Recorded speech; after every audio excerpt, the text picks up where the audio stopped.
नमस्कार. अ, सर्वांना या याच्यात आपण सहभागी झाल्याबद्दल धन्यवाद.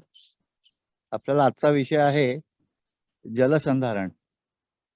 एक साधारण 45 मिनिटं मी बोलेन आणि 45 मिनिटानंतर आपण प्रश्नोत्तराचा विचार करू. ये जो हमारे आज की मीटिंग है वो पानी के बारे में है.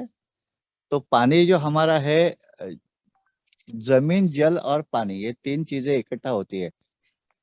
तो तीनों के साथ हम अगर काम कर पाए तो हमारा पानी की समस्या शायद कम होने की संभावना है.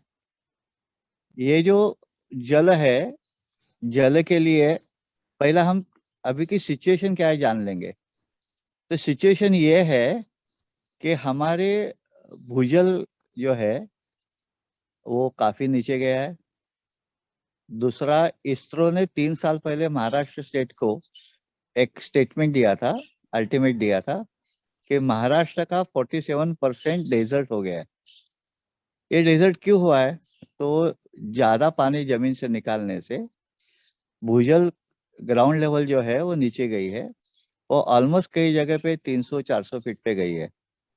तो ये बाकी पौधों को, वेजिटेशन ग्रोथ को काफी तकलीफ दे रही है. और जिस तरह से हम लोग जमीन से पानी निकाल रहे हैं और वो जमीन के ऊपर पानी डाल के हम फसलें ले रहे हैं या उसमें से इवेपोरेट हो रहा है, तो उससे हमारी क्वालिटी ऑफ वाटर भी खराब हो गई है. तो ये आज का वास्तव ये है कि हमारे खेत में, महाराष्ट्र में 67% ओपन वेल या बोरवेल का पानी पीने के लायक नहीं है. एवढंच आहे. और दिन ब दिन महाराष्ट्र का काफी पानी ग्राउंड वाटर लेवल नीचे जा रहा है. महाराष्ट्र स्टेट ने कुछ जगहों पे, कुछ डिस्ट्रिक्ट में बोरवेल करने को बंदी डाली है. रेड जोन में उनको डिक्लेयर किया है. बैंक आपको उसके लिए लोन नहीं देती. और ये जो है हमारे खेत में पानी जो गिर रहा है, वो पानी सीधा हमारे नदी नालों में बह के जा रहा है. और जमीन की जो पोरासिटी जिसका हम बोलते हैं, वो कोलैप्स होने की वजह से जमीन के अंदर पानी नहीं जा रहा है. तो ये जो पानी की समस्या है, ये पानी की समस्या दूर करने के लिए हमें कुछ ना कुछ प्रयास करना पड़ेगा. अभी ये जो पहला समस्या जो है, उसका अभी हमारे ऊपर काफी असर जो हो रहा है, उसकी एक वजह ये भी है कि 1 डिग्री टेम्परेचर बढ़ने की वजह से, उन्होंने अभी डिक्लेयर किया है कि 1 डिग्री टेम्परेचर बढ़ चुका है. तो 1 डिग्री टेम्परेचर बढ़ने की वजह से हमारी बरसात जो है, तो बरसात में 16% ग्रोथ हुई है, क्योंकि इवेपोरेशन रेट 16% बढ़ गया है. और जल चक्र जो होता है, स्टीम से फिर से क्लाउड बनेंगे, बारिश गिरेगी. तो ये 1 डिग्री टेम्परेचर बढ़ेगा तो 16% इवेपोरेशन ज्यादा होता है, तो ज्यादा बारिश 16% होने वाली है. ये पार्ट 1. पार्ट 2, जो पहले 100 दिन में बारिश गिरता था, अभी वो हर हर साल कम कम दिनों में गिर रहा है. अभी गए साल में वो 60 या 70 दिन में गिरा था. यानी हाई डेंसिटी रेनफॉल जो गिरने वाला है, वो जितना हाई डेंसिटी रेनफॉल गिरेगा, बीच में गैप लेगा, तो जमीन के अंदर पानी सीपेज होने की संभावनाएं कम होती जाती है. तो हमें इसके ऊपर अगर जो काम करना है, वो काम करने के लिए हमें हर एक ने कुछ ना कुछ काम उसकी ताकत के मुताबिक, उसके जमीन के मुताबिक करना ही पड़ेगा. क्योंकि हमारी खेती या हमारा जीवन जो है, वो पानी और इकोसिस्टम के ऊपर निर्भर है. तो जो पानी है उसके ऊपर पूरी इकोसिस्टम है. और दिन ब दिन इकोसिस्टम हम लोग सब मिलके कोलैप्स कर रहे हैं. हम ये सोच रहे हैं कि मेरा पार्ट उसमें नहीं है, लेकिन मेरा कार्बन फुटप्रिंट उसमें जरूर है. मैं खेती कर रहा हूँ, और खेती करते हुए जो मेरा कार्बन फुटप्रिंट है, उसके ऊपर मैं अगर ध्यान नहीं दूंगा, तो मैंने कितनी भी अच्छी खेती की, कितना भी पानी इकट्ठा किया, तो भी मेरा फुटप्रिंट ज्यादा ही रहेगा. तो मुझे साथ साथ खेती के साथ water conservation, soil conservation, temperature control के लिए कुछ ना कुछ काम करना पड़ेगा. और ये सब अगर हम करेंगे, उसके साथ में जीवन शैली जो हम लोग लाइफस्टाइल, उसके बारे में हमें काम करना पड़ेगा। तो नॉर्मली ये जो कुछ चीजें होती है, उसके लिए हम लोग पहले सोचते ये समस्या क्यों हुई है, रूट कॉज एनालिसिस। तो इसका जो रूट कॉज है, वो रूट कॉज है कि हमने हमारी खेती करने का तरीका या जीवन शैली में हमारे पानी का इस्तेमाल होने का तरीका बदल लिया है। और इतना पानी हम इस्तेमाल कर रहे हैं, वो रीयूज नहीं कर रहे, रिसाइकल नहीं कर रहे, और वो पूरा का पूरा पानी सब समुद्र में जा रहा है, नदियों में जा रहा है। और हमारे घर में जो हम लोग या खेती में हम जो रसायन इस्तेमाल कर रहे हैं, उससे वो पानी की सिस्टम जो है, पानी 50 सालों में भारतवर्ष में नदी को माता कहा है, और 50 वर्ष में हमारे ऑलमोस्ट सब नदियां का पानी पैर रखने के लायक भी नहीं है। तो जितना अत्याचार आदमी ने उसके ऊपर किया है, उसकी सजा तो कुछ ना कुछ तो मिलेगी। तो हमारे पानी में जो पीने के पानी में उसके रेसिडुअल्स आ रहे, हमारे फसलों में रेसिडुअल्स आ रहे। तो ये कम करने के लिए हमें एक तरीका ये है, पहला कि हमें कौन सी भी कंडीशन में हमें भूजल पातळी यानी ग्राउंड वाटर लेवल बढ़ाना है। और वो बढ़ाने के लिए हम लोग ये सोच रहे हैं कि बढ़ाने की जिम्मेदारी सब सरकार की है।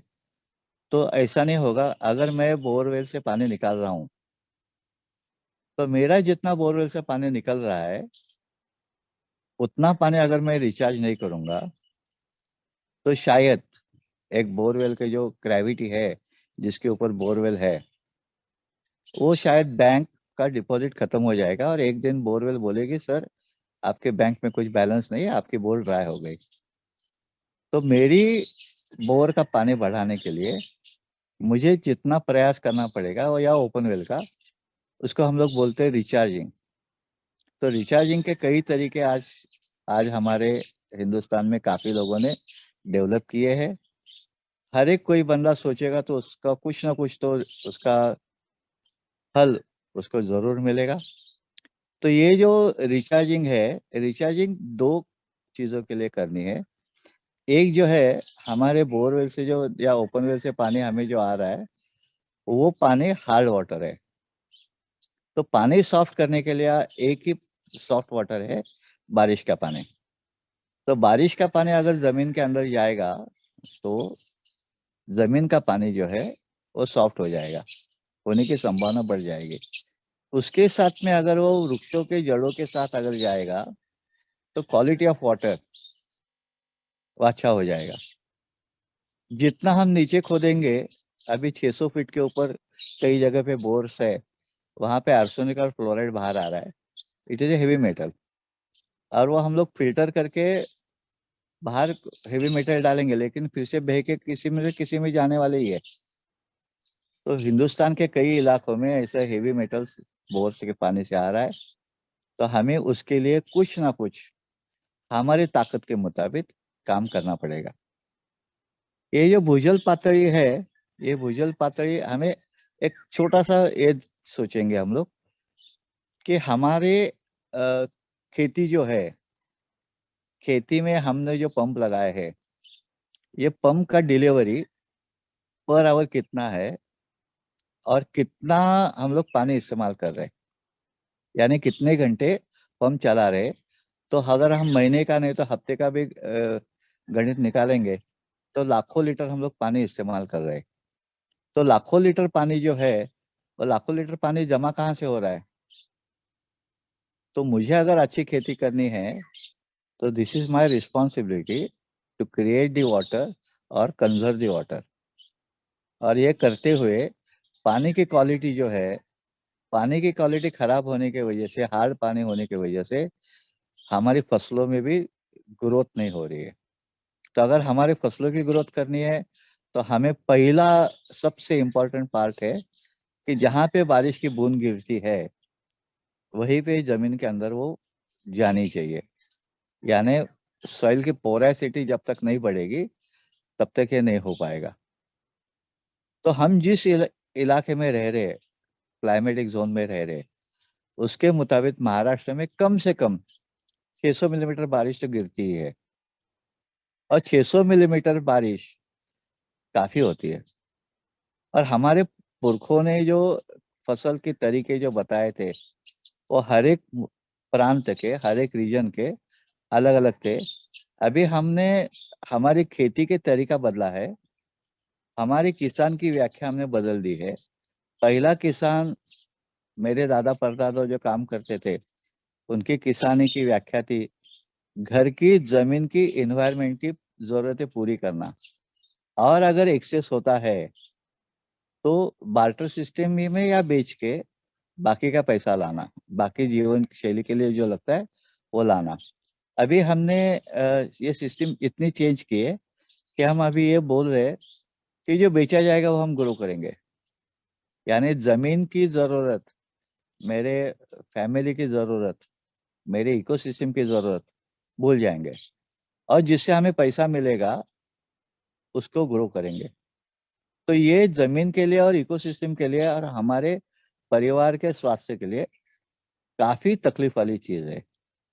तो हमें पहला यह सोचना है कि मैं अगर जिंदा हूँ तो मैं जो इकोसिस्टम में हूँ वो इकोसिस्टम मेरी अच्छी करने का पहला प्रयास मुझे करना है।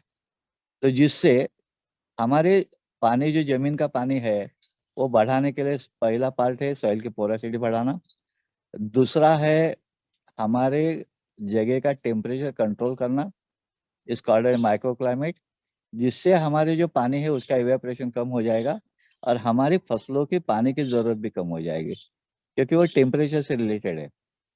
तो ये जो टेम्परेचर है कंट्रोल करना, अगर हम हमारे फार्म में माइक्रो क्लाइमेट क्रिएट करेंगे तो टेम्परेचर जरूर बाहर से 5 डिग्री कम रहता है। और प्लांट प्लांट के रिस्पिरेशन से, श्वासोच्छ्वास से कम 15 to 20% ह्यूमिडिटी ग्रोथ होती है, बढ़ जाती है।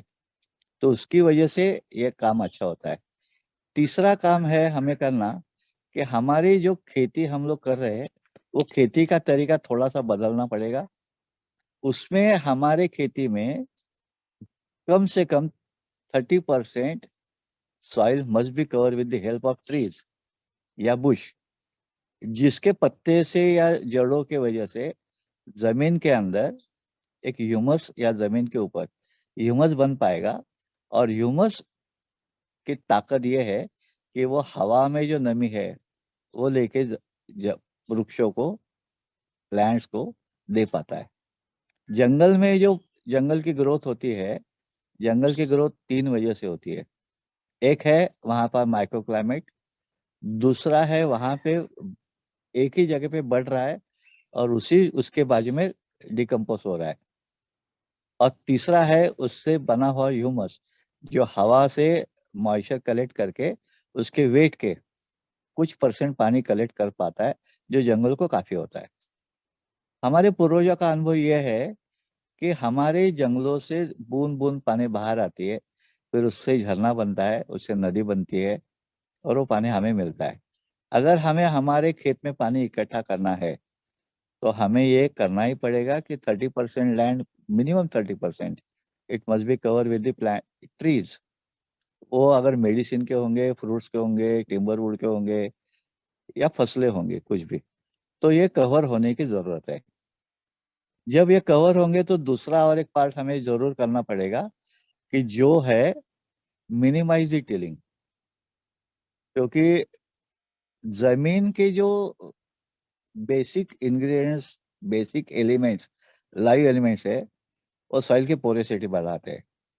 हम लोग ट्रैक्टर चला के जमीन की पोरोसिटी बढ़ाने का प्रयास कर रहे हैं, लेकिन उससे अभी आज तक ये साबित हो गया है, प्रूव हो गया है कि हमारे जमीन की जब हम टिलिंग करेंगे तो जमीन हार्ड हो जाती है, और जमीन के अंदर फाइन पार्ट्स, मिट्टी के फाइन पार्ट्स बनते हैं, और जब बारिश गिरती है वो पिघलते हैं, और पिघल के इमीडिएटली जमीन के अंदर जो क्रैक्स है वो पैक कर देते हैं। तो जमीन के ऊपर से पानी बह जाता है, जमीन के अंदर जाता ही नहीं। एक सेंट्रल गवर्नमेंट की एक डिपार्टमेंट है, वो सॉइल के बारे में हर साल रिपोर्ट देती है।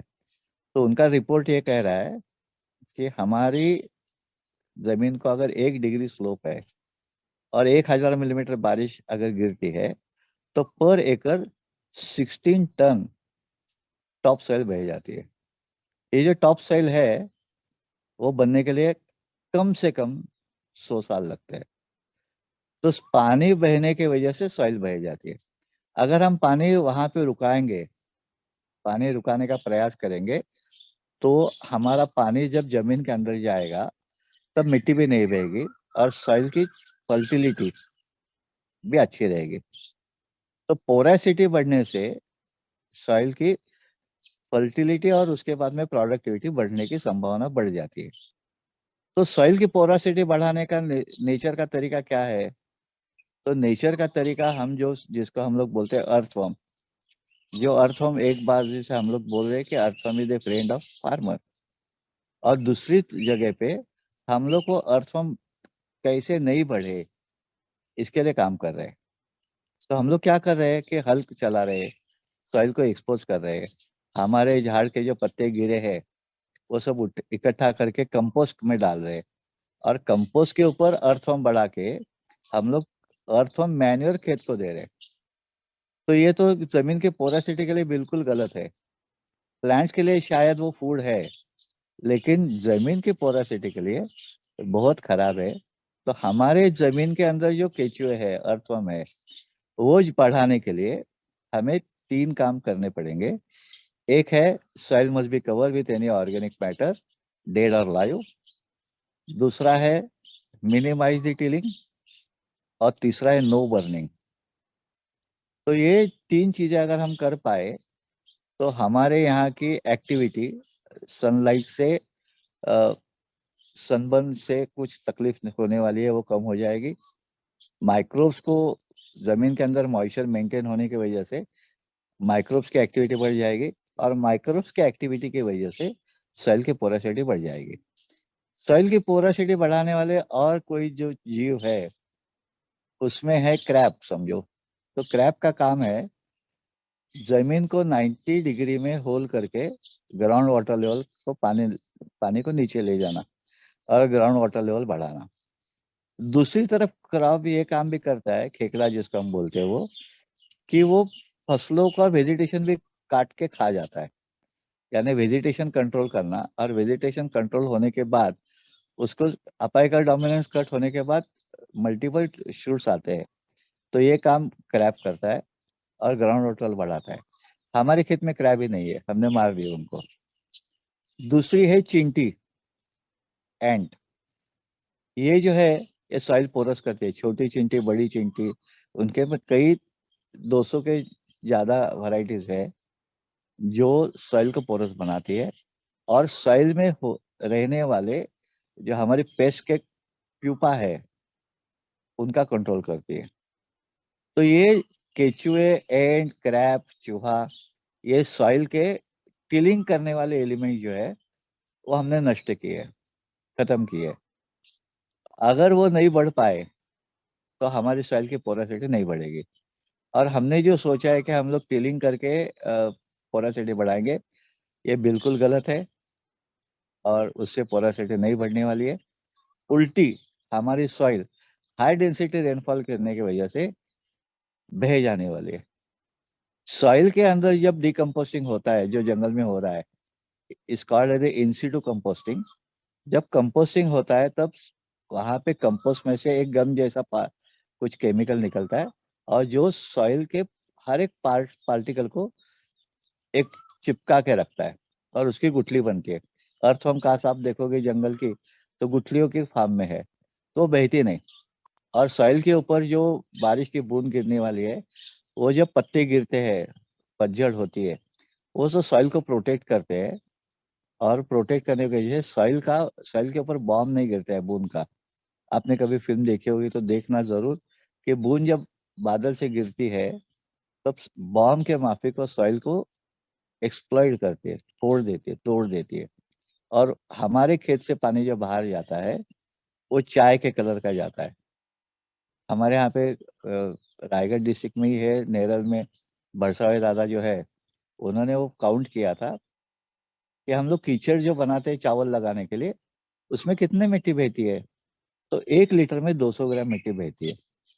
तो ये जो मिट्टी अगर बह रही है और हम लोग टिलिंग करते करते जब जमीन कड़क कर रहे हैं, तो पहला पार्ट हमें करना है नो टिलिंग या मिनिमाइज टिलिंग।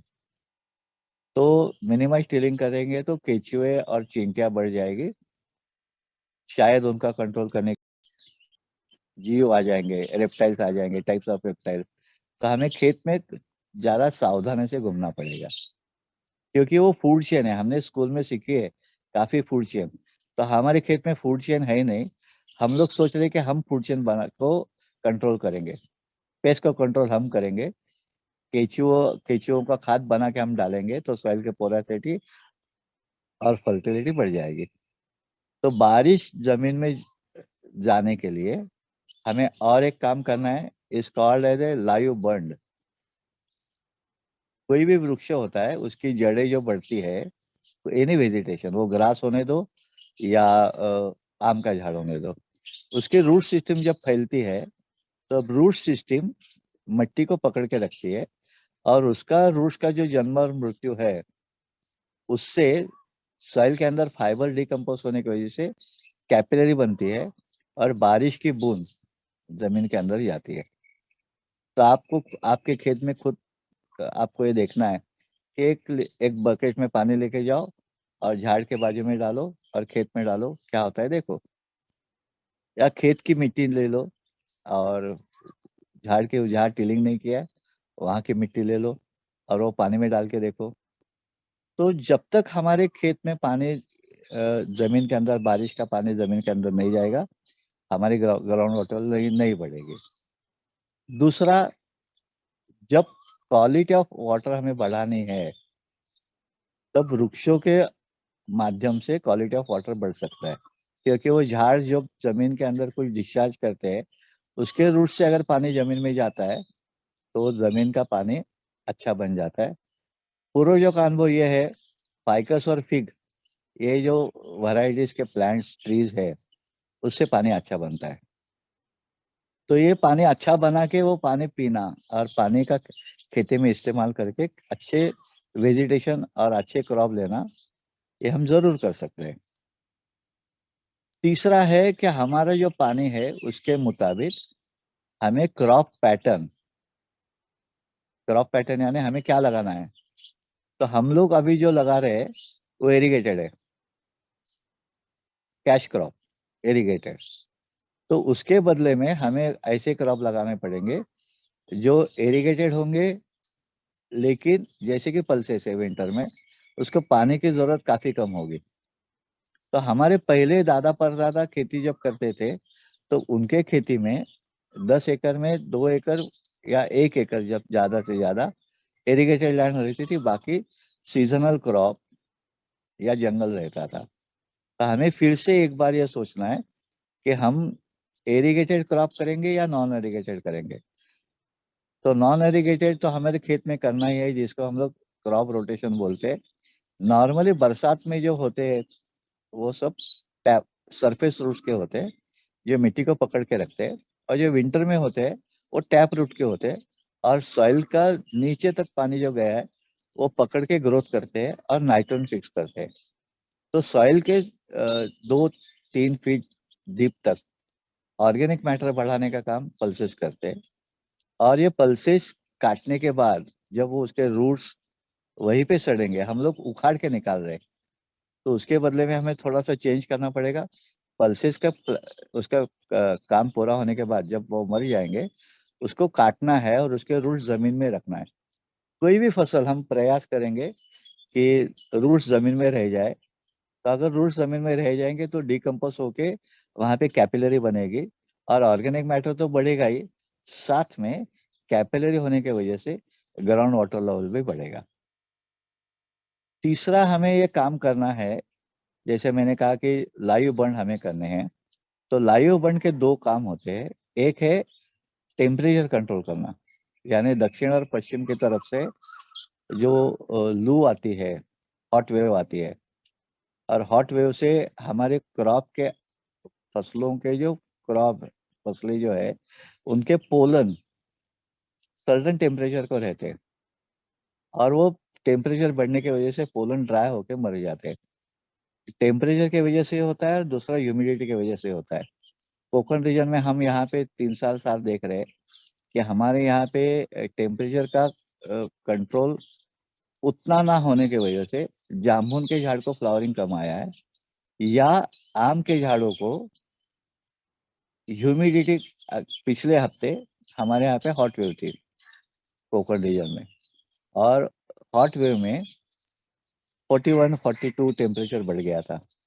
और साथ में उससे ज्यादा तकलीफ वाली चीज ये थी कि उसमें 5 to 10% ह्यूमिडिटी थी। तो अगर ये 5 to 10% ह्यूमिडिटी रहेगी तो पोलन ड्राई होने वाली ही है। तो पोलन अगर ड्राई हो जाएंगे तो पोलिनेशन होके भी फायदा नहीं होगा। और जब ड्राई क्लाइमेट रहेगा तो इंसेक्ट एक्टिविटी भी कम रहती है, तो पोलिनेशन भी नहीं होगा। ऊपर से पोलन जो जाएंगे वो मरे हुए रहेंगे, तो फसलें नहीं आ पाएंगे। टेम्परेचर का रोल फ्लोरिजन बनाने में, यानी प्लांट्स को फूल आने के लिए जो उसके इंटरनल चेंजेस होने हैं उसको फ्लोरिजन बोलते हैं, वो बनाने के लिए सर्टेन टेम्परेचर की आवश्यकता होती है।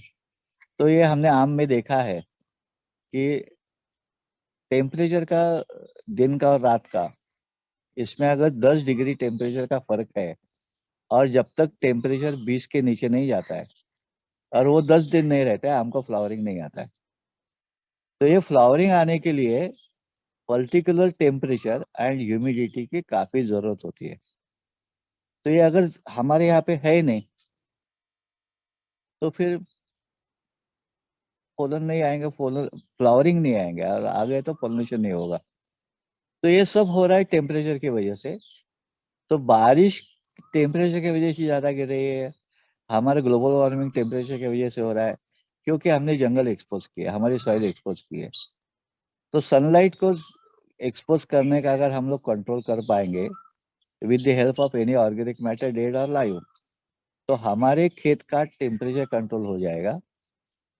साथ में वहां पे माइक्रोफ्लोरा एक्टिविटी बढ़ने की वजह से सॉइल की पोरोसिटी बढ़ेगी, और उसके साथ में बारिश की बूंद जो बादल से गिरने वाली है उसका जो प्रेशर है उससे सॉइल जो फूटने वाली है, टूटने वाली है और बह जाने वाली है, उसको बीच में स्पीड ब्रेकर आ जाएगा, यानी झाड़ आ जाएंगे, झाड़ के पत्तों से पानी प्रेशर ऊपर कवर कर लेंगे, फिर उससे नीचे पानी गिरेगा, और नीचे पत्ते हैं सूखे पत्ते, वो भी स्पीड ब्रेकर कंट्रोल करेंगे और सॉइल इरोजन कम करेंगे, प्रेशर कम करेंगे, और पोरासिटी बढ़ने की वजह से जमीन के अंदर पानी जाएगा।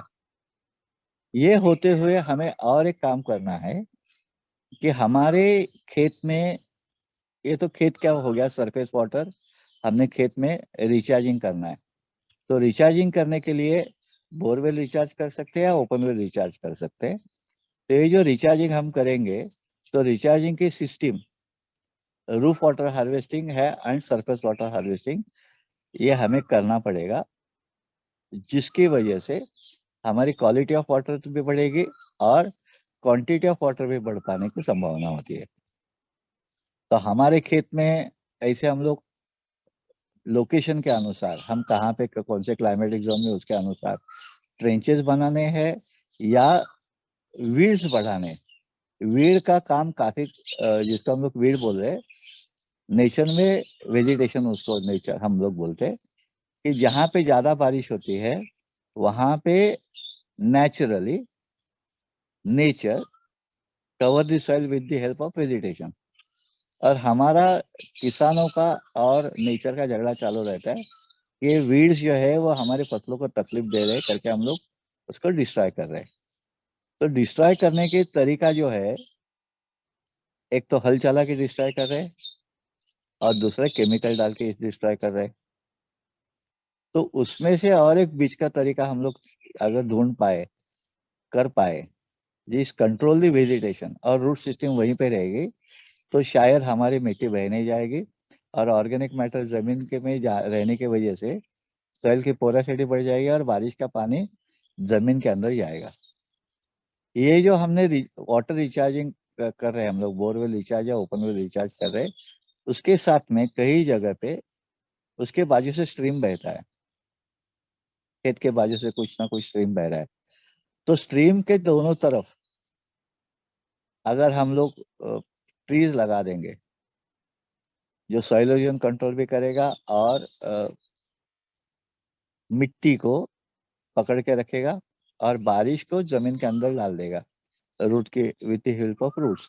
और साथ में नाले में अगर हम लोग कुछ कंस्ट्रक्शन करेंगे, बंड बनाएंगे, तो उसकी वजह से जब बारिश खत्म हो जाएगी, रुकने के दशहरा या दीपावली के बीच में अगर वो बंड हम पक्के कर लेंगे, दरवाजा लगा देंगे, तो बहने वाला पानी रुक जाएगा और रुका हुआ पानी जमीन के अंदर जाएगा। यानी हमको जहाँ बूंद गिरी है वहां पे पानी रुकाना है, दूसरा बह रहा है उसको स्पीड से बह रहा है उसको चलने को लगाना है, और जो पानी चल रहा है उसको रुकने को लगाना है।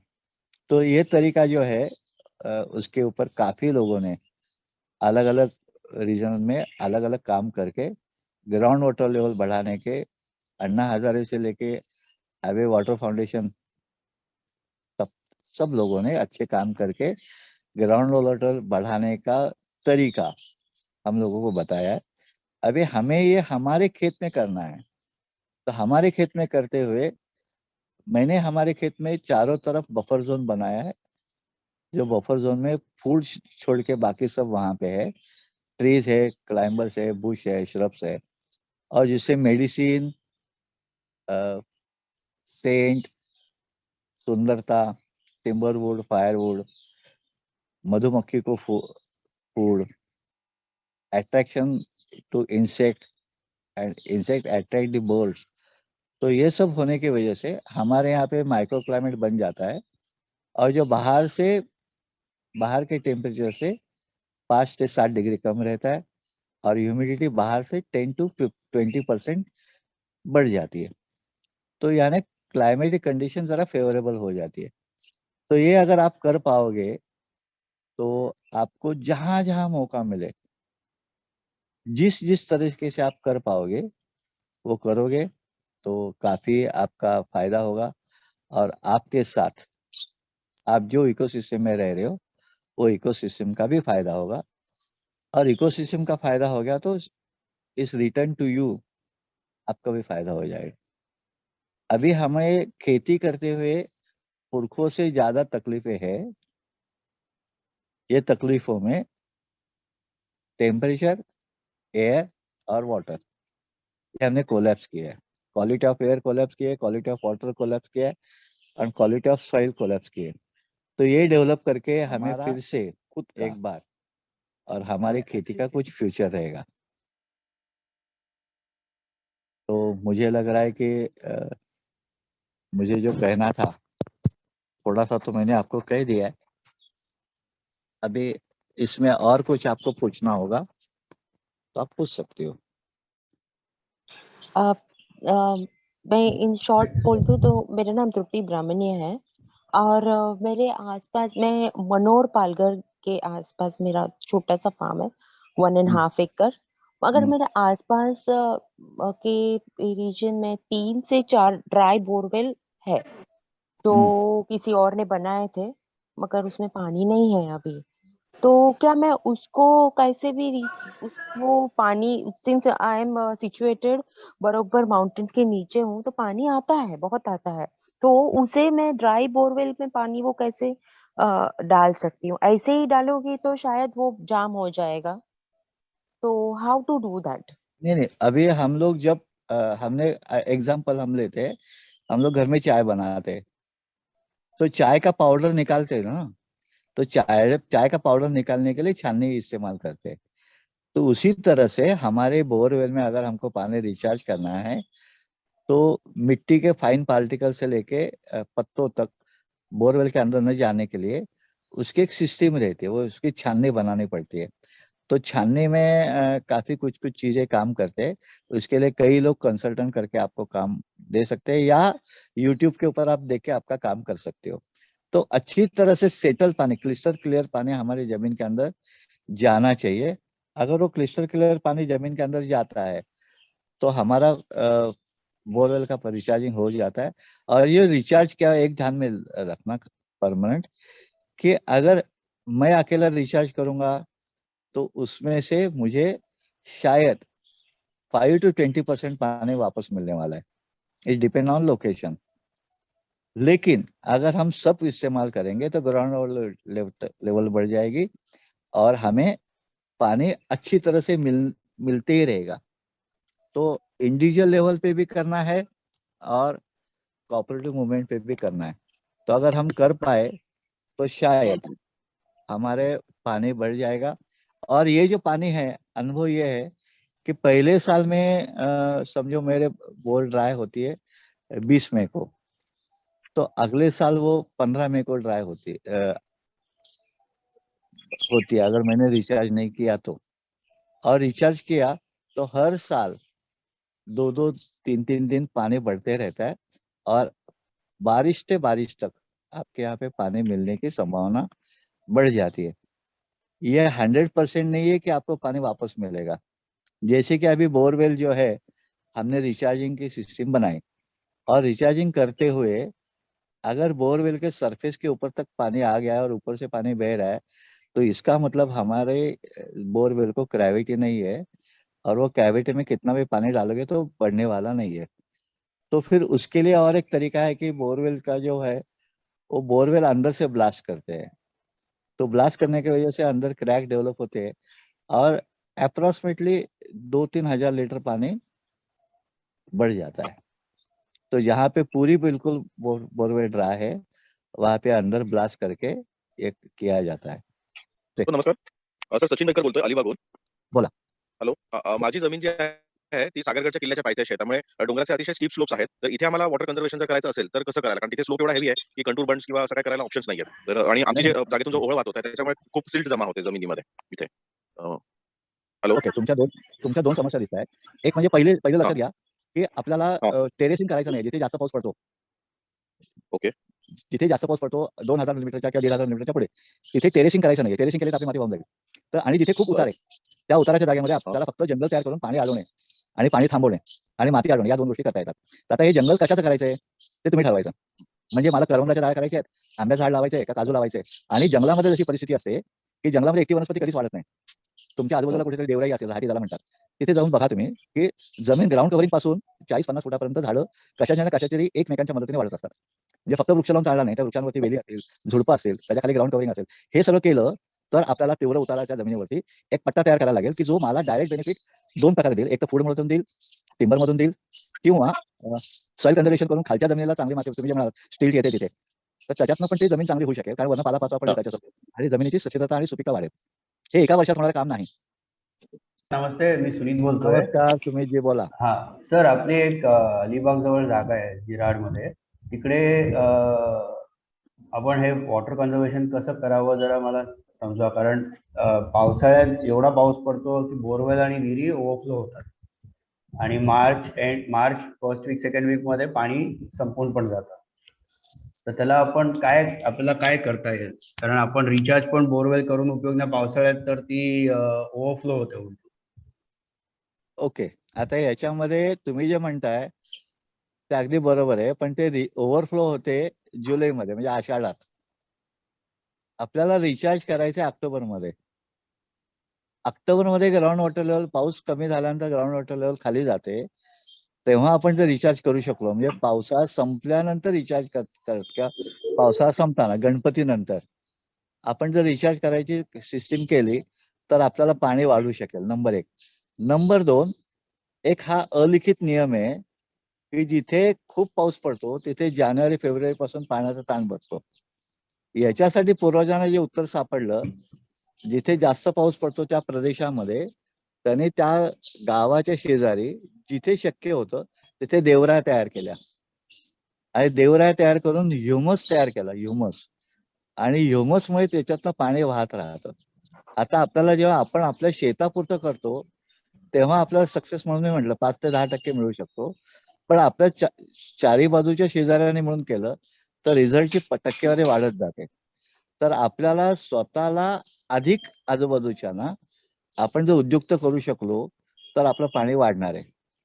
आणि ते पाणी जे आहे ते पाणी चांगल्या प्रकारे वापरण्यासाठी आपल्याला त्याच्या पुढे आतापासून आपल्याला एक सवय करायला लागणार आहे की इफेक्टिव्ह इरिगेशन सिस्टीम ज्याला म्हणतो आपण, म्हणजे ठिबक किंवा सूक्ष्म तुषार सिंचन किंवा तुषार सिंचन, हे वापरून आपल्याला पाणी वाचवता येईल, आहे त्या पाण्यात पिकं घेता येईल.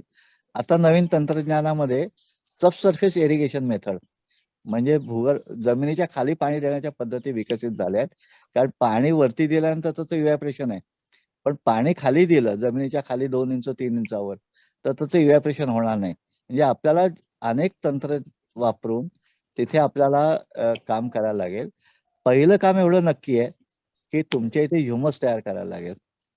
तो ह्युमस जेव्हा तयार होईल तेव्हा तो हवेतलं पाणी पकडून ठेवेल आणि भूगर्भामध्ये पाणी जिरवेल.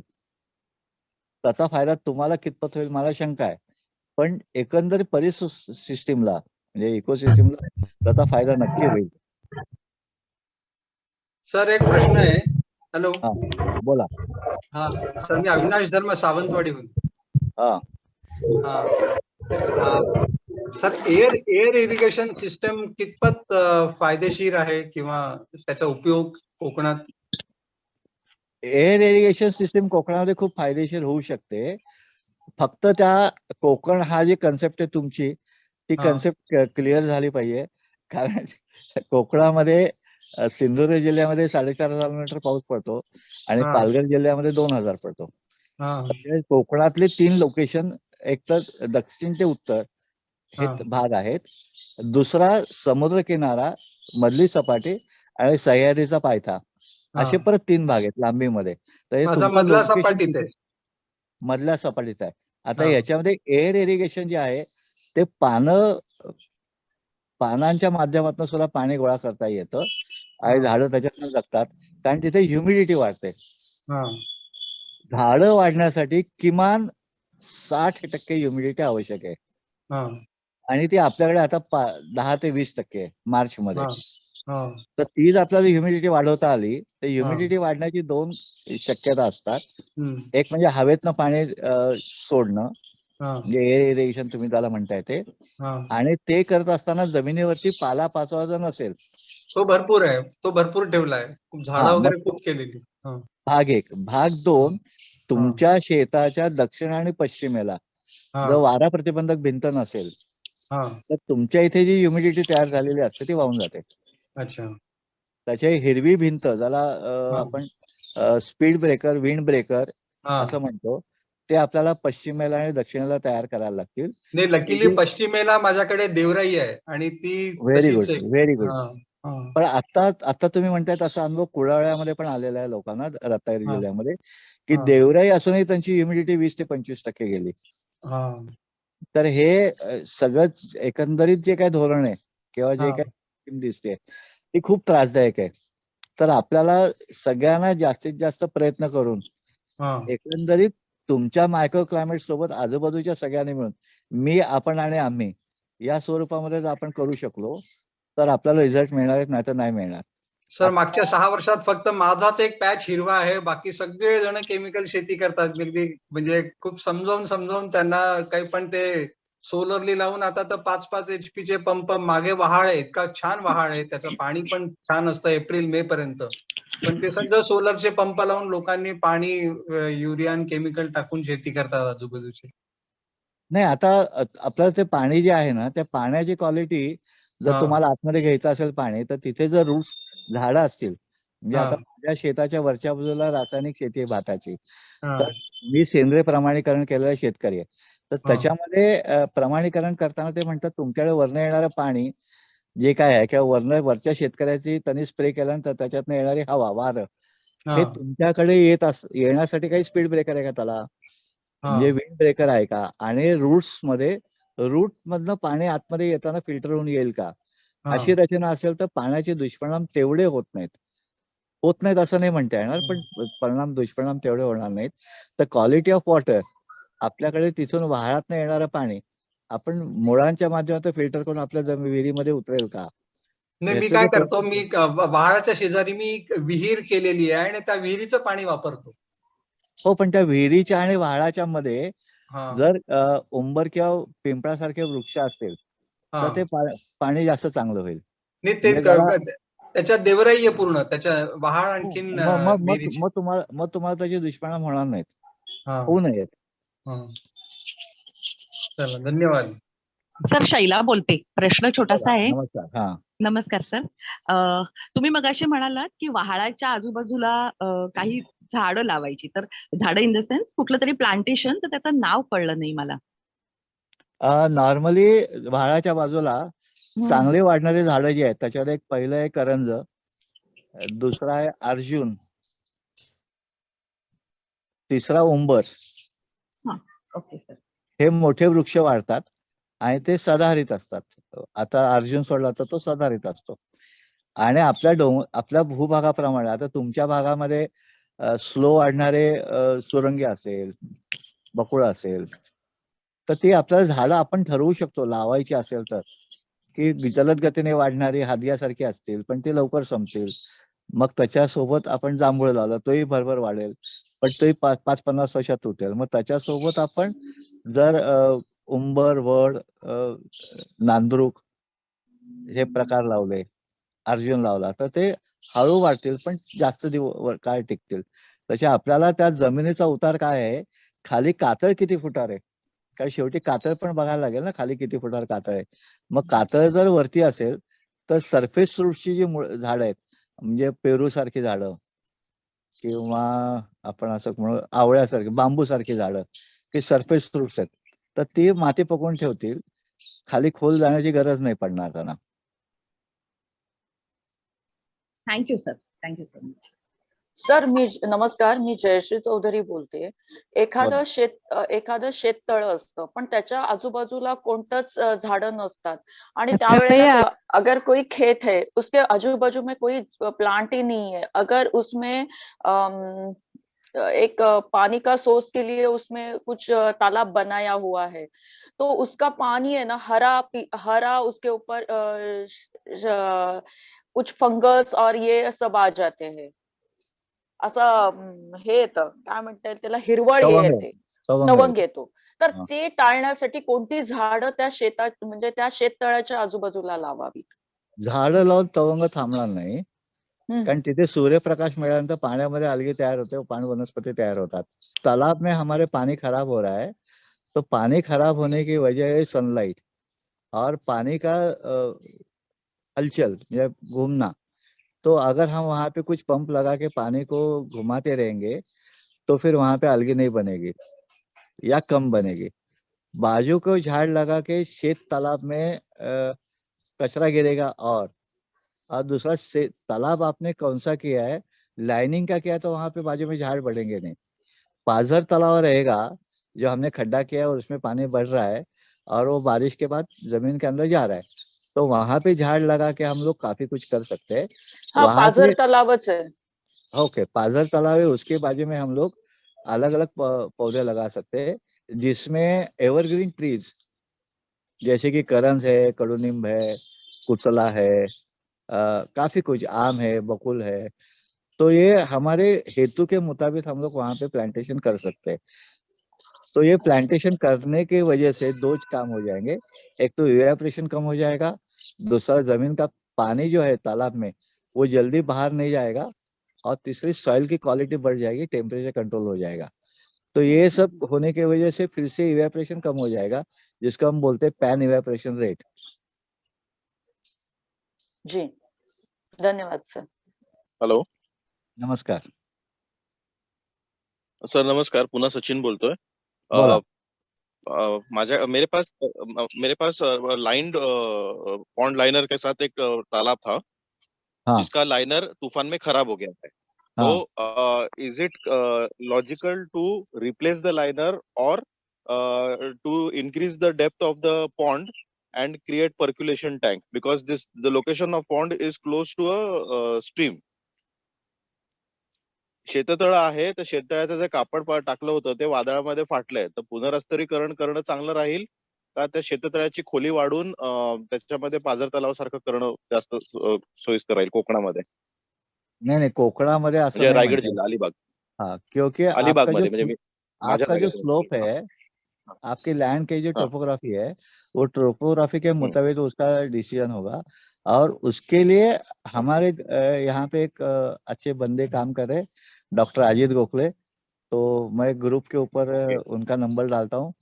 तो मुझे तो इतनी मैं किसान हूँ और मेरी खेती के जो चीजें है या मैंने मेरा जो ज्ञान इस्तेमाल किया है या इकट्ठा किया है वो थोड़ा सीमित है।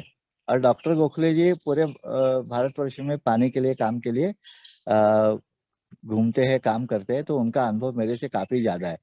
तो आपके यहाँ पे जो डिग्री स्लोप है उसके मुताबिक वो तय होगा, क्योंकि कोकण रीजन में जब पानी जमीन के अंदर जाएगा तो नीचे जो रॉक फॉर्मेशन है उससे आगे बह के नीचे वाले कुएं में आएगा, क्योंकि रॉक फॉर्मेशन के अंदर पानी जाने वाला नहीं है ना।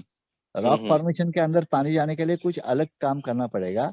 और आपका जो तालाब रहेगा वो नॉर्मली 2 मीटर खोदते हैं और मिट्टी चढ़ा के 1 मीटर और यानी 3 मीटर का बनाते हैं। और ये लाइनर जो है लाइनर फटने वाला ही होता है, क्योंकि हमारे यहाँ पे जो चूहे हैं और क्रैब्स है वो उसको होल कर रख करते हैं, या उसका लाइनर का जो जॉइंट है वो जॉइंट सील अच्छा नहीं होने की वजह से पानी पर्कुलेट हो जाता है। तो हर एक लाइनर की लाइफ स्पैन 3 साल से लेके 9 साल तक रहती है। ओके। सर मेरा बारिश में 4 छोटी-छोटी खेती मैं चावल की करती हूँ। उसमें ना जब जोरदार बारिश होती है, कोंकण में मानगांव में है मेरा खेती। बारिश भरपूर 2-3 दिन होता है तो उसमें पानी रुकती है। एक दिन पानी नहीं है तो पूरा पानी नीचे चला जाता है, फिर वापस बहुत वीड्स आ जाते हैं। तो ये मेरा प्रॉब्लम है, कैसे पानी का स्तर बढ़ाएं, मतलब पानी रुके रहे जमीन में। और बहुत सारा मैं गाय का गोबर ये पत्ता-वत्ता सब डाल देती हूँ। देखो मैडम, पहली बात, चावल को पानी नहीं लगता है। चावल में वीड कंट्रोल करने के लिए हमें पानी इकट्ठा करता है कोकण रीजन में, यानी वीड की प्रॉब्लम कम आने के लिए हम लोग पानी वहाँ पे रुकाते हैं। तो वहाँ पे जब आप बाहर से कुछ डालोगे, यानी गोबर खाद डालोगे, पत्ते डालोगे, तो उसका रिजल्ट इतना आएगा नहीं। मेरी जमीन, मैंने एक जमीन, हमारे चावल की जो जमीन है, वो चावल की जमीन में यही कंडीशन थी। जब हमने 13 में जमीन ली तो आज कीचड़ बनाने के बाद कल ऊपर से हम लोग भाग सकते थे, इतना कीचड़ हाल होता था। हमने वहाँ पे क्रॉप रोटेशन करते हुए लकड़ियाँ और रूट्स जमीन में डिकम्पोज करने की सिस्टम बना ली। यानी हम लोग डायरेक्ट अभी वीड्स होते हुए, बारिश में जो वीड्स आते हैं वो सीधे हम लोग पावर टिलर से डायरेक्ट कीचड़ बनाते, क्लीन करते नहीं पहले। तो कम से कम 1.5-2 फीट का पूरा घास से कवर रहता है और वो घास विद रूट्स जमीन में डिकम्पोज हो जाता है। तो आज की ये कंडीशन ये सामने हमारे खेत में बारिश खत्म होने तक मेरा पैर घुटने के अंदर जा रहा था। और पहले वो ऊपर से आज कीचड़ बनाने के बाद दूसरे दिन मैं ऊपर से भाग सकता था। तो ये जो है जमीन के अंदर ऑर्गेनिक मैटर जो आप डाल रहे हो वो डिकम्पोज वाला डाल रहे हो या जो जल्दी कंपोस्ट होने वाला डाल रहे हो, वहाँ पे फाइबर, लिग्नन, हार्डवुड जाएगा तो ये काम हो पाएगा, नहीं तो नहीं होगा। आपको हर रोज हर साल एक्टिविटी करनी पड़ेगी। फिर उसके लिए आप एक अच्छी किताब है चिपळूणकर सर की जमीन की सुपीकता करके एक मराठी में किताब है, तो आप पढ़िए, तो शायद आपके काफी सवाल जो है उसके जवाब आपको खुद को मिल जाएंगे। Thank you sir, thank you. Sir नमस्कार. नमस्कार. मी सुधीर सावदेकर बोलतो डोंबिवलीवरनं. मगाशी तुम्ही त्या मॅडमना एक हे सांगितलं की भातामध्ये पाण्याची गरज नसते, पाणी आपण यासाठी साठवतो भाताच्या शेतीमध्ये त्यात विडिंग होऊ नये. माझ्या मनामध्ये प्रश्न असा होता की भात जे आहे ते 2 प्रकाराने किंवा 3 प्रकाराने आपण करतो. पाणी साठवून सुद्धा, न साठवता सुद्धा, नो टिलिंगच्या पद्धतीने जसं भरसावळ जी करतात तसं सुद्धा. पण तांदूळ हा जो वेगवेगळ्या पद्धतीने पिकवला जातो, म्हणजे पाणी साठवून किंवा न साठवता, त्यांच्या आरोग्याच्या दृष्टिकोनातून गुणधर्मातनं काही फरक पडतो का किंवा फरक असतो का, या संदर्भात काही अभ्यास असेल किंवा त्याचे काही संदर्भ ग्रंथ असले तर कृपया त्याची माहिती द्या. फरक पडतो. पाणी जेव्हा साठतं तेव्हा पाणी साठल्यानंतर जमिनीमधले मायक्रोफ्लोरा तो इनएरोबिक होतो, आणि जेव्हा पाणी साठत नाही तेव्हा जमिनीमध्ये एरोबिक मायक्रोफ्लोरा काम करतो, आणि एरोबिक मायक्रोफ्लोराने काम केल्यानंतर त्याच्यामधल्या पिकाची गुणवत्ता ही जास्त चांगली येते. पण भातामध्ये फरक असा आहे की भाताचा दाणा भरताना म्हणजे दुधावर असताना त्याला जर पाणी कमी मिळालं तर त्याच्यावर ढगढग राहतात, म्हणजे पांढरं पांढरं राहतं आणि मग त्याची कणी होते. त्याच्या दुधावर असताना पाण्याची गरज ही जास्त असते, तर ती वापसा कंडिशन झाड वाढेस्तो, आणि दाणा भरताना वापसा ऐवजी जर पाणी मिळालं जास्त तर भाताची क्वालिटी आणि क्वांटिटी तांदूळाची ही जास्त चांगली येते. तसे आपल्याकडे पूर्वीची प्रथा अशी आहे की शेतात पाणी भरायचं आणि सोडायचं, परत भरायचं पाणी परत सोडायचं, म्हणजे वापसा कंडिशन कायम राहते. आणि हे जे पाणी साठवून ठेवलेलं असतं त्या साठवलेल्या पाण्यातला ऑक्सिजन हा कमी कमी होत जातो, कारण भाताने ते सगळं झाकतं नंतर पाणी. तर ते पाण्यामध्ये ऑक्सिजन जर असेल तर भात अजून चांगला होतो. ते तुमचा मुद्दा खूप छान आहे. धन्यवाद सर, खूप छान माहिती दिली. त्याच्यामध्ये एक थोडीशी अडचण अशी आहे की तुमचे जे मायक्रोस्वामी घेतले आणि शेतामध्ये जर ऑर्गॅनिक मॅटरच नसेल रिझल्ट येणार नाही. म्हणजे आपल्याकडे आपण मायक्रोज बाहेरनं आणलं, म्हणजे विरजण बाहेरनं आणलं, विरजणाला दुधाचं तापमानच नसेल किंवा दूधच नसेल तर त्या विरघळण्याचा काही उपयोग नाही. तसं जमिनीमध्ये जोपर्यंत 1% ऑर्गॅनिक मॅटर नाही तोपर्यंत कुठल्याही बाहेरनं आणलेल्या मायक्रोबचा रिझल्ट येणार नाही. म्हणजे प्रश्न बरोबर. हा असा पडतो की जर माझ्याकडे 1% मायक्रोब्स ऑर्गॅनिक मॅटर जर नसेल तर तुमच्याकडनं आणलेल्या मायक्रोबची ऍक्टिव्हिटी कशी होईल आणि बरोबर. माझ्या जमिनीतले जे होते आधीचे ते का संपले. बरोबर. म्हणजे सोल्युशन बाहेरनं विरजण आणणं चुकीचं नाहीये पण हो. कायम विरजत आणत राहणं हे चुकीचं आहे. बरोबर. जो वेस्ट और साउथ साइड को हम विंड ब्रेकर स्पीड ब्रेकर की जरूरत कह रहे हैं, उसमें बेसिकली क्या क्या इंग्रेडिएंट होने चाहिए और उसमें उसकी हाँ बेसिकली मिनिमम, अगर कोई वेजिटेशन है ही नहीं मेरे फार्म में पर्टिकुलर वो डायरेक्शन में, तो उसकी मिनिमम विड्थ कितनी होनी चाहिए? उसकी जो विड्थ विड्थ से सवाल नहीं आता है, ऊंचाई से सवाल आता है. हम्म आपके यहाँ पे पहले सवाल जो आपका था कि क्या क्या होना चाहिए, जी तो जमीन के अंदर ट्यूबर से लेके टॉल ट्री तक सब होना चाहिए. यानी टॉल ट्री, मीडियम ट्री, उसके ऊपर क्लाइंबर श्रब्स और उसके नीचे बुशेस और उसके नीचे ग्राउंड कवर और उसके नीचे ट्यूबर. यानी ट्यूबर में शतावरी होगी तो शायद मुझे शतावरी भी मिलेगी और वो क्लाइंबर भी बनेगा. रूट्स अगर हम लोग वेटिवर लगाएंगे, वाड़ा लगाएंगे तो रूट्स भी रहेंगे और मुझे वाड़ा भी मिलेगा और ग्रास भी बनेगा. तो ये हर एक रीजनल का अलग अलग होगा. ओके. और उसकी जो ऊंचाई है, जो जिसकी समझो 40 फीट ऊंचाई बन रही है तो वो 120 फीट आगे का टेम्परेचर कंट्रोल करेगा. तो 120 फीट पे फिर से मुझे नई एक सिस्टम बनानी पड़ेगी. ओके. और उसकी और चौड़ाई में एक असर प्रॉब्लम होता है कि ये जो हमने ट्रीज लगाए हैं या बुश लगाए हैं उसकी शैडो या उसके रूट्स हमारे कोर में के फसलों को तकलीफ ना दे.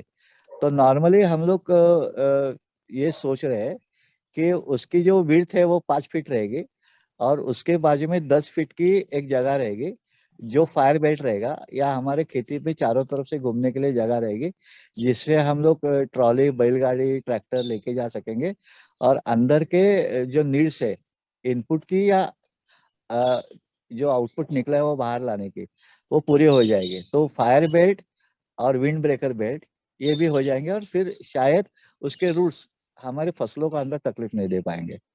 तो ये डिपेंड रहता है आपकी जगह कितनी छोटी है या बड़ी है उसके ऊपर. ओके. और ये जो स्पीड ब्रेकर विंड ब्रेकर बनाना चाह रहे हैं उसमें बाम्बू भी लगा सकते हैं? जरूर लगा सकते हैं लेकिन बाम्बू थोड़ा गर्म झाड़ रहता है और बाम्बू के पतझड़ जो होती है वो 2 बार होती है तो उससे आग लगने का संभावना बढ़ती है. ओके. दूसरा और एक क्वेश्चन था, जब भी हम लोग अपने खेत के लिए बात करते हैं talking about west and south, हाँ तो वो किसी बंदे का नॉर्थ और ईस्ट है, बिल्कुल बिल्कुल बिल्कुल. तो वो ये- नहीं खड़ा करेगा इशू?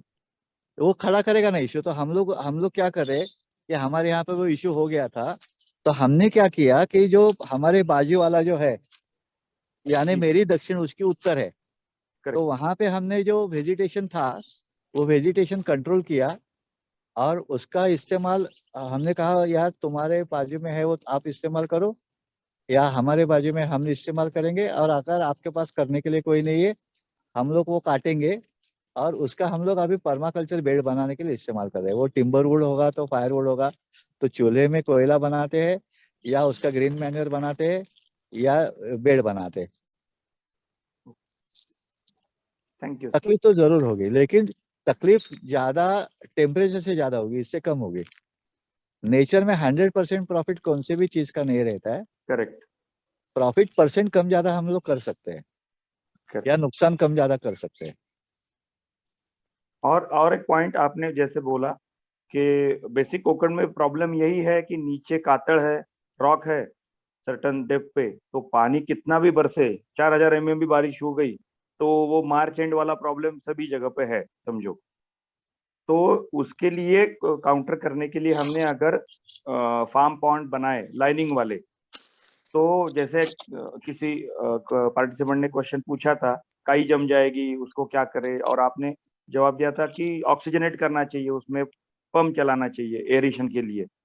तो उसका कोई पर्टिकुलर गणित है कि इतना बड़ा तालाब है तो उसमें इतना डालना है, या ट्रायल एंड एरर वाला ये है वो? नहीं, वो 2 ट्रायल एरर वाला है, क्योंकि आपके यहाँ पे जो बारिश गिरती है और आपके हम्म, सॉइल के जो पानी आते हैं मिट्टी में मिनरल कौन से है, नंबर 1। नंबर 2, आपकी डेप्थ और विड्थ कितनी है, क्योंकि आज हम जो तालाब कर रहे हैं वो एक्चुअली जो आज हम जिसको तालाब बोल रहे हैं वो पानी का पापड़ बना रहे हैं हम लोग, जमीन के नीचे से पानी डाल रहे हैं। अभी यूट्यूब के ऊपर एक फिल्म काफी घूम रही है और उसमें लिखा है, बताया है कि उसने 1 एकड़ की व्हीर बनाई। हाँ हाँ, मैं देख और 1 हाँ। एकड़ की व्हीर बनाई तो मुझे मैंने जब वो पूरी देखी तब मुझे ध्यान में आ गया, वो व्हीर नहीं, वो एक पॉन्ड बना, पॉन्ड बनाए। उसमें टाकी बनाई है, टाकी। Correct correct. और उसकी जगह है 12 एकड़ और उसने 41 फीट डेप्थ का तालाब बनाया है। तो इतना पानी उसको क्या चाहिए, क्यों चाहिए? और ये जो 1 एकड़ पानी है वो बीड़ में है, तो वहां पे पानी का इवेपोरेशन जिसको हम लोग कैलकुलेट करते हैं गणित में, पैन इवेपोरेशन रेट। तो जितना चौड़ा रहेगा उतना पानी उसकी स्टीम बनेगी। तो ये हर इरिगेशन में ये गिना जाता है कि सॉइल उसका एक ये है, सूत्र है कि सॉइल की type, pan evaporation rate, crop और क्रॉप की स्टेटस, यानी केले का झाड़ बढ़ रहा है क्या, केले लगे हैं, उसके ऊपर हमको पानी देने की आवश्यकता होती है। तो ये जो पानी तालाब है उसके लिए पूर्वजों को सबसे आसान तरीका ध्यान में आ गया कि प्लांट्स लगाओ, उसके रूट से ह्यूमस बनेगा, पत्तों से ह्यूमस बनेगा और वो पानी पकड़ के रखेगा, इवेपोरेशन कम रहेगा और धीरे धीरे बूंद बूंद से पानी बाहर आएगा। तो कोकण रीजन में सब जगह पे हमारे पुरखों ने पहाड़ से आने वाले, पूरे साल भर आने वाले स्ट्रीम के ऊपर छोटे छोटे बंद बना के उसका पानी बना के बगीचे बनाए, जिसको हम लोग अष्टागर बोलते हैं। तो अलग अलग गांव में अलग अलग सिस्टम है और वो गांव में सिस्टम वो मेंटेन की है लोगों ने, वहां पे पानी की समस्या नहीं है। सर मेरा एक क्वेश्चन है, और थोड़ा सा शायद आपको पता नहीं पसंद आए ना पसंद आए। मेरा जो काम किया मैंने खेत में, मेरा जो खेत है वो सिर्फ 1 एकड़ का ही है और आधे एकड़ की वाड़ी है। तो ऑफ कोर्स वो सेल्फ में सस्टेनेबल नहीं था। तो फिर गाय है मेरे पास। मैंने ये लॉकडाउन में थोड़ी सी गलती की क्या पता नहीं, मैंने एक पूल बांधा छोटा सा, तो भी वो 40,000 स्क्वायर लीटर अब लेता है पानी, मगर उसमें मैंने केमिकल्स नहीं डालती हूँ। और जब भी कोई आता है तभी वो भरती हूँ और बाद में वो छोड़ देती हूँ पानी। तो वो छोड़ती कैसे हूँ कि मैंने एक सैंड फिल्टर लगाया पानी छोड़ते वक्त, और वो जो पानी है वो ड्रिप इरिगेशन करके मेरे पौधों को और खेत को सब डालती हूँ। Unfortunately, this water is too much for this 1.5 acre of land.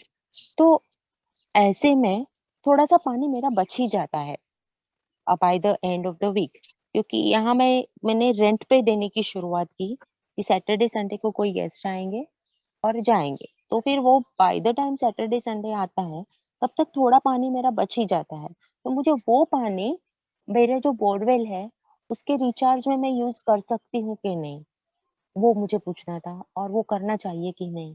मैं केमिकल्स बिल्कुल नहीं डालती हूँ और फिल्टरेशन भी नहीं डाला है मैंने, क्योंकि मुझे वो डर लगता था कि शायद वो फिल्टरेशन में भी केमिकल्स होते हैं कभी, तो I don't want that on my land. तो मुझे ये बहुत बड़ा डायलेमा है, कैसे करूं? टेक्निकली आपके सवाल का जवाब है हाँ, कर सकती हो, लेकिन उसके लिए ज्यादा जानकारी अभी कुछ समय पहले डॉक्टर गोखले जी का नंबर ग्रुप पे डाला है, तो उनसे अगर आप बात करोगे, या पानी में काम करने वाले गोखले जी और दूसरे कोई होंगे, तो उनसे पूछ के ये फिल्टर कैसे किया जाए। तो हमारा पुराना फिल्टर का तरीका जो है कोयले का, रेती का, वो फिल्टर करके क्या उसमें जो बैक्टीरियल डेवलपमेंट है वो कंट्रोल कर सकते हैं।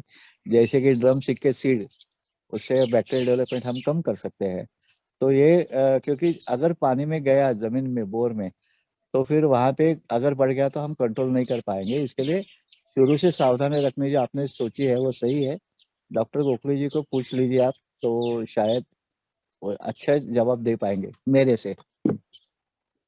Thank you sir ji, thank you very much. नमस्ते सर। नमस्ते। हाँ, मेरा एक सवाल था कि हमारी खेती है गांव में, विदर्भ में, वाशिम जिले में। तो जो जमीन के बाजू में जो ये रहती ना, मिट्टी रहती, दूरा रहता, वहां पे कौन से पेड़ लगाने चाहिए ताकि वाटर लेवल बढ़े? और वो जो बाजू में साइड में नाला है, तो जो पीछे का जो रेनी सीजन में पीछे का जो बाढ़ आता ना, वो आके चला जाता है, क्योंकि बहुत से लोगों ने क्या किए, वो नाले के पास के पौधे कट किए, जो अर्जुन के पेड़ रहते थे, उम्बर के रहते थे, तो वैसे कट के उम्बर के नहीं, अर्जुन के, वो इधर हमारे इधर उसको दूसरा बोलते हैं। तो कौन से पेड़ लगाने चाहिए और वाटर लेवल बढ़ाने के लिए और क्या करना चाहिए, इसके ट्राई कीजिए। आपने आपका जवाब खुद दिया है कि आपके वहां पे जो नेटिव पेड़ है, जो अर्जुन के थे, आप कह रहे हो अर्जुन के पेड़ थे, तो अर्जुन का पेड़ वहां पे सर्वाइव होने की संभावना ज्यादा है, क्योंकि वो ऑलरेडी वहां पे था। तो ये अर्जुन के पेड़ आप लगा सकते हो, या फायकस और फिग यानी वड पिंपळातले जे प्रकार असतील ते जास्त, करंज, जांभूळ, की जे पशु पक्ष्यांनाही उपयोगी पडतील. आणि तुमच्या शेतामध्ये तुम्हाला जे जमीन चांगली करायची त्यासाठी त्याची भली मोठी यादी आहे. त्याच्यामध्ये 3 पुस्तकं श्रीधर महाजन ये बॉटनी से उन्होंने लिखी है। आप जरूर तीनों किताबें पढ़ के आपकी एक लिस्ट बना सकते हो। एक है भारतीय वृक्ष, लेखक है उसके श्रीधर महाजन। दूसरा किताब है आपले वृक्ष, उनके लेखक भी श्रीधर महाजन है। और तीसरा है परदेशी वृक्ष। ये तीनों किताबों से शायद आपको आपकी लिस्ट, और पूना की एक संस्था है आईकॉस करके, उनकी एक वेबसाइट है, उसके ऊपर आपको आपके रीजन के इंडिजिनस प्लांट कौन से थे, अभी शायद वॉश आउट हो गए होंगे, लेकिन वहां पे कौन से बढ़ने की संभावना है उसकी लिस्ट है। तो आप आपके यहाँ पे लिस्ट जरूर इस्तेमाल करना, वो देखना, और आपके यहाँ पे वेजिटेशन बढ़ाना। हाँ सर। तीसरा कौन सा बताया, वो सुनाई नहीं दे रहा। परदेशी वृक्ष। परदेशी वृक्ष। जैसे कि अभी गुलमोहर है, गुलमोहर इंडियन ट्री है ही नहीं, वो परदेशी है, इसलिए उसको परदेशी कहा है उन्होंने। और अतर क्या, सृजन महाजन ना? श्रीधर महाजन। श्रीधर महाजन, ओके। पगमार्क प्रकाशन है। पद्मार्क। हाँ, जो जिन्होंने बनाया है वो संस्था का नाम है पगमार्क। आपका बहुत अच्छा इंफॉर्मेटिव सेशन था, और थैंक्स अलॉट ऑल पार्टिसिपेंट्स सभी क्वेश्चंस के लिए। राजन जी, आपको कुछ बोलना है? धन्यवाद। Thanks a lot. धन्यवाद सर, धन्यवाद। Thanks a lot. Best luck. I hope आप सब कुछ ना कुछ तो करोगे। थैंक यू हो सर, सर, थैंक हो सर, नक्की.